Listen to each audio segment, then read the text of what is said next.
కోనసీమ జిల్లా కొత్తపేట నియోజకవర్గం వాడపల్లి వెంకన్న హుండీ ఆదాయం 1,91,91,193 రూపాయలు.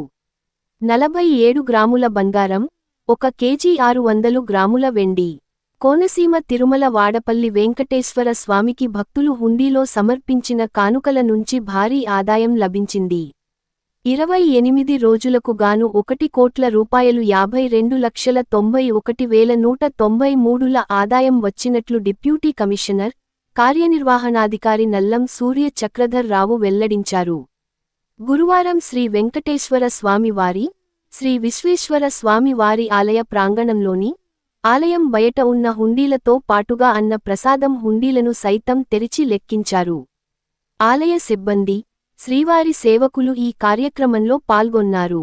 కానుకల లెక్కింపును ఆలయ డిప్యూటీ కమిషనర్ నల్లం సూర్య చక్రధర్ రావు దగ్గరుండి పరిశీలించారు. వాడపల్లి వెంకన్నకు హుండీల్లో భక్తులు సమర్పించిన కానుకల ద్వారా నగదు రూపంలో 1,26,78,200 రూపాయలులు, అన్న ప్రసాదం హుండీల నుంచి రూ. 26,12,993లు లభించాయి. అలాగే భక్తులు సమర్పించిన కానుకల్లో 47 గ్రాముల బంగారం, 1 కేజీ 600 గ్రాముల వెండి లభించాయి. Malaysia, USA, Kuwait, Saudi Arabia, Qatar, Nepal దేశాలకు సంబంధించి 24 విదేశీ కరెన్సీ నోట్లు లభించాయి. ఈ మొత్తం కార్యక్రమానికి పర్యవేక్షణాధికారిగా మందపల్లి శ్రీ మందేశ్వర స్వామి వారి ఆలయం assistant commissioner D Suresh Babu వ్యవహరించారు. తనిఖీదారుగా టీవీఎస్ ఆర్ ప్రసాద్ వ్యవహరించారు.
తప్పమంటారు సెంప్ అయిపోయింది.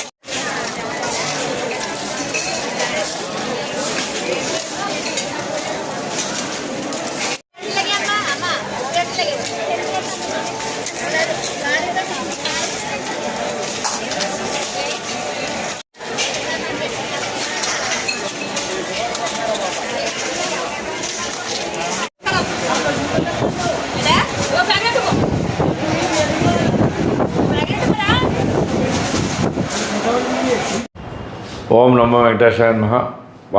ఆత్రేయపురం మండలం వాడపల్లి గ్రామంలో చేస్తున్న శ్రీ వెంకటేశ్వర స్వామి దేవస్థానంలో ఈ రోజున 28 రోజులకు గాను హుండీలు తెరవగా 1,52,91,193 రూపాయలు ఆదాయంగా రావడం జరిగింది.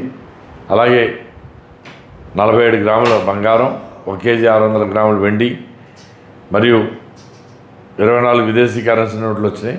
ఈ యొక్క కార్యక్రమంలో మందపల్లి ఏసీ సురేష్ బాబు, అలాగే టీవీఎస్ఆర్ ప్రసాద్ గారు తనిఖీదారు రాజమండ్రి, మరి గ్రామస్తులు, భక్తులు, మరి చైతన్య గోదావరి గ్రామీణ బ్యాంకు ప్రజాప్రతినిధులు, పత్రికా ప్రతినిధులు, పోలీసులు, శ్రీవారి సేవకులతోటి ఈ యొక్క కార్యక్రమాన్ని పూర్తి చేయడం జరిగింది. ఇది ఒక రికార్డ్ అని మీ ద్వారా భక్తులందరికీ కూడా నేను తెలియజేసుకుంటున్నాను. ఓం నమో వెంకటేశాయ నమః.